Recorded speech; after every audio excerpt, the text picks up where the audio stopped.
Next जो हम लोग चैप्टर करने वाले हैं आईएससी क्लास 12 बिजनेस स्टडीज का रिवीजन, उस चैप्टर का नाम है chapter number 20 outsourcing. Chapter number 20 outsourcing. अब देखो आउटसोर्सिंग का मतलब क्या होता है, पहले इसको नॉर्मल लोकल लैंग्वेज में समझ लो। मेरा इधर सुनो, मेरा मेन काम क्या है? ट्यूशन पढ़ाना, कोचिंग बच्चा लोगों को देना, पढ़ाना, ये मेरा मेन काम है। इसके साथ साथ और भी तो मेरा काम है। क्या काम है और मेरा? जैसे कि फॉर एग्जांपल पेपर प्रिंट करना, जेरोक्स करना, नोट्स देना जेरोक्स करके, ये भी तो मेरा काम है। हम अब देख रहे हैं कि यार मेरा ना पढ़ाने में टाइम तो जा रहा है, ठीक है, ये नोट्स प्रिंट करने में, जेरोक्स करने में बहुत ज़्यादा टाइम मेरा चले जा रहा है। उस टाइम को हम अगर सेव कर ले तो और ज़्यादा बच्चे लोग को अच्छे से पढ़ा सकते हैं। तो हम क्या किए, मेरे कोचिंग के बाहर या कोचिंग के सामने एक जेरोक्स प्रिंट वाला अंकल थे, उनका शॉप था साइबर कैफे वाला। उनको हम बोले कि सुनिए ना, हम आपको फाइल दे रहे हैं, मेरा जितना भी बच्चा आएगा ना सबको आप प्रिंट करके जेरोक्स करके दे दीजिएगा और वो लोग से पैसा ले लीजिएगा। हम सुबह सुबह आके आपको नोट्स दे देंगे। तो ये काम मेरा था जो हम दे दिए किसी और को। इसको बोला जाता है आउटसोर्सिंग। जब बिजनेस अपना लेस इंपॉर्टेंट काम को कोई आउटसाइडर कंपनी से करवा लेता है पैसे देकर, इस काम को बोला जाता है आउटसोर्सिंग। तो हम क्या किए, जेरोक्स वाला को आउटसोर्स कर दिए प्रिंटिंग और जेरोक्स का काम। इसी को क्या बोला जाता है, आउटसोर्सिंग। समझ में आया? क्लियर? हाँ, एग्जांपल ले लेते, जैसे कि हम लोग का फोन खराब हो गया तो हम लोग सर्विस सेंटर जाते हैं, तो देखते हो ना, वो सर्विस सेंटर रेडमी का है, जियोमी का नहीं है, वो किसी और का है। वो कॉन्ट्रैक्ट लिया रेडमी से कि आफ्टर सेल सर्विस तुम्हारे बिहाफ में हम कर देंगे। अगर रेडमी ये सब करने लगेगा तो भाई वो नया प्रोडक्ट कब बनाएगा? क्लियर हो रहा है point? This is known as outsourcing. तो लिखना कैसे है? लिखना है पेपर में, outsourcing means when business enterprises outsource or gives their less important work to other small service providers in order to focus on the core business. This is known as outsourcing. समझ में आया? कोई doubt? चलो, अब outsourcing parties कौन कौन involve रहता है? आउटसोर्सिंग में कौन कौन इन्वॉल्व रहता है? पहला, द आउटसोर्स्ड। द आउटसोर्स का मतलब होता है the external agency which agrees to perform certain functions. जैसे कि वो जेरोक्स वाला अंकल, वो हो गया द आउटसोर्स्ड, जो काम करेगा। उसके बाद होता है द आउटसोर्सर, मतलब हम जो काम दे रहे हैं, जो अपना काम दूसरे से करवा रहा है, आउटसोर्सर। जो करेगा, outsourced, ED, the service provider. Agency और individual who actually performs the function process is called service provider.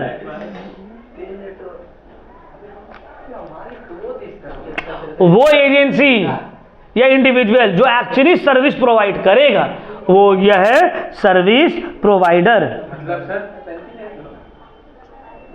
Service provider बताइए तो। आउटसोर्स के तरह ही फंक्शन है सर्विस प्रोवाइडर का भी। हाँ, जो आउटसोर्स करता है उसी तरह का, ठीक है ना। तो दो याद रखना, दी आउटसोर्स्ड, दी आउटसोर्सर। अब देखो आउटसोर्सिंग का कुछ एडवांटेज एंड डिसएडवांटेज भी है। तो हम लोग पढ़ते हैं कुछ एडवांटेजेस एंड डिसएडवांटेजेस। तो क्या एडवांटेज है टू दी आउटसोर्स्ड, मतलब जिसको काम दिया जा रहा है, बाहर वाला एजेंसी, जेरोक्स वाला का क्या एडवांटेज है, समझ में आ रहा है? तो पहला, अर्निंग फ्रॉम आउटसोर्सिंग, उसका पैसा कमाई हो रहा है भाई।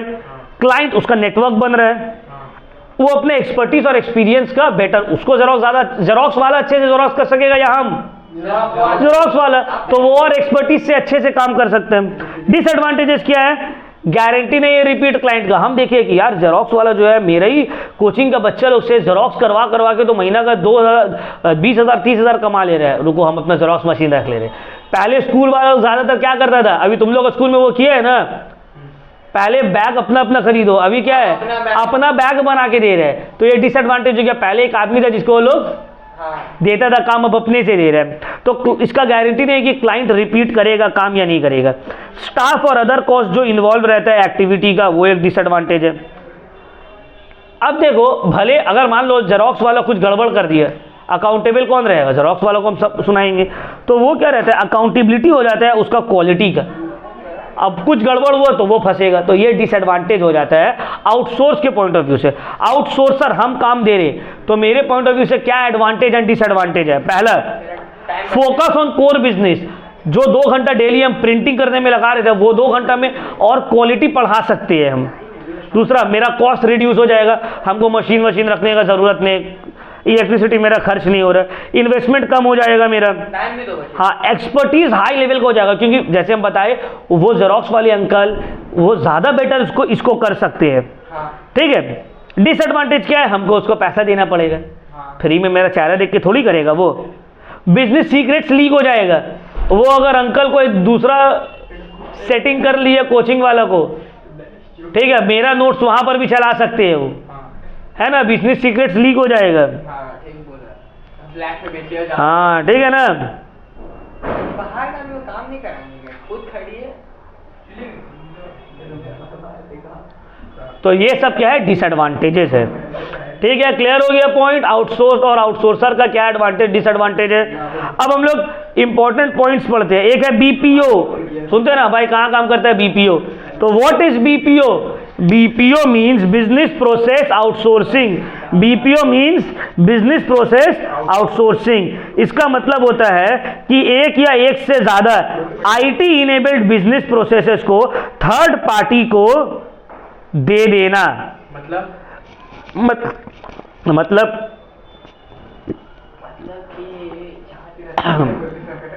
नहीं, थोड़ा ये नहीं, ठीक।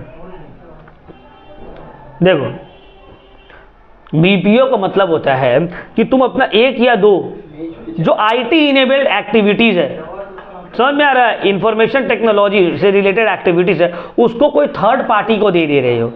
जैसे कि फॉर एग्जाम्पल कस्टमर केयर। ठीक है, जैसे कि हम लोग जियो का सिम लिए, अब कुछ प्रॉब्लम हुआ तो जियो के कस्टमर केयर को फोन करेंगे, तो जियो का कंपनी थोड़ी है, जियो आउटसोर्स कर दिया अपना कस्टमर केयर का काम को, डिवाइड कर देते, हाँ, किसी को दे लिए। यही आउटसोर्सिंग। हाँ, डे टू डे एक्टिविटीज जो है उसको आउटसोर्स कर देना, मतलब अपना डे टू डे काम। अब ये तो प्रॉब्लम डेली कोई ना कोई को होगा। हाँ। तो डेली हम बैठ के रहेंगे तो हम अपना मेन काम कब करेंगे? तो दे दिए। ठीक है, फिर आते हैं knowledge process outsourcing, KPO means getting high and knowledge work done from an outside or external organisation to improve efficiency and quality and to reduce cost. देखो, बीपीओ में क्या किया जाता है? डे टू डे एक्टिविटीज को outsource कर दिया जाता है। केपीओ में हाई नॉलेज एक्टिविटी, जैसे कि हमको अकाउंटिंग करवाना है, अब एक बड़ा अकाउंटिंग फर्म को दे दिए वो काम, तुम मेरा अकाउंट संभालो। पीडब्ल्यूसी को दे दिया, ठीक है, वो मेरा काम संभाले। ठीक है, डेलॉइट को दे दिए, केपीएमजी को दे दिए, वो मेरा काम संभाले। तो ये क्या हो गया? KPO, knowledge process outsourcing. जहां एक्सपर्टीज काम, जहां पे तुमको एक एक्सपर्टीज का जरूरत है, वो एक्टिविटी तुम किसी और को दे दे रहे हो।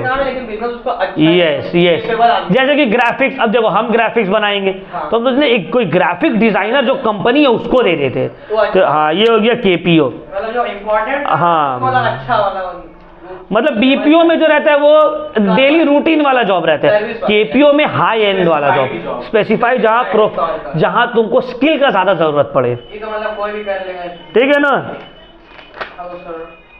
फिर एक लीगल प्रोसेस आउटसोर्सिंग, एलपीओ, ये नया आया है। इसमें क्या आता है? तुम अपना फर्म से related labour law, corporate law, ये सब से रिलेटेड एक्टिविटीज आउटसोर्स कर देते हो। देखो, अब हम एक प्रोडक्ट बना रहे हैं, अपना इंडिया में तो कितना वेला लोग बैठा हुआ है, सबको पता है। अब उसको मान लो हमसे कोई प्रॉब्लम हुआ, जलन हुआ, आउट ऑफ जेलेसी वो मेरे ऊपर केस कर दिया बेकार का।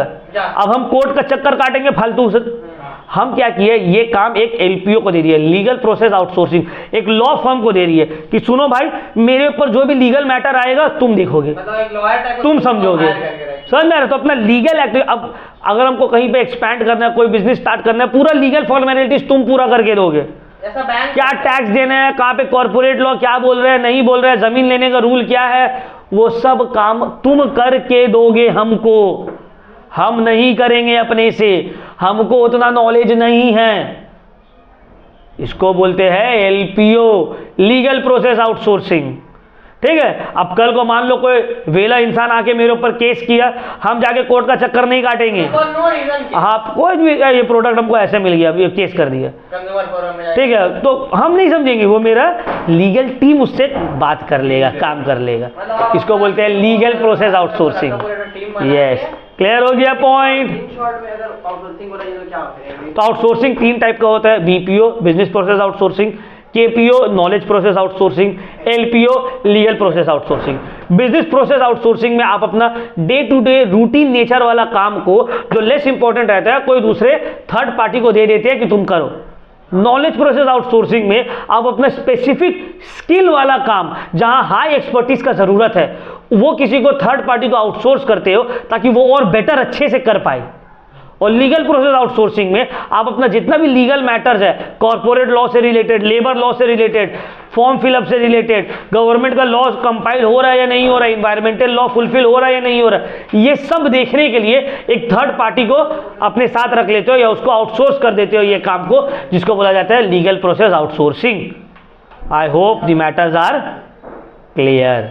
समझ में आ गया बात? एकदम इजी है, यही ये एकदम इजी चैप्टर हो गया कंप्लीट।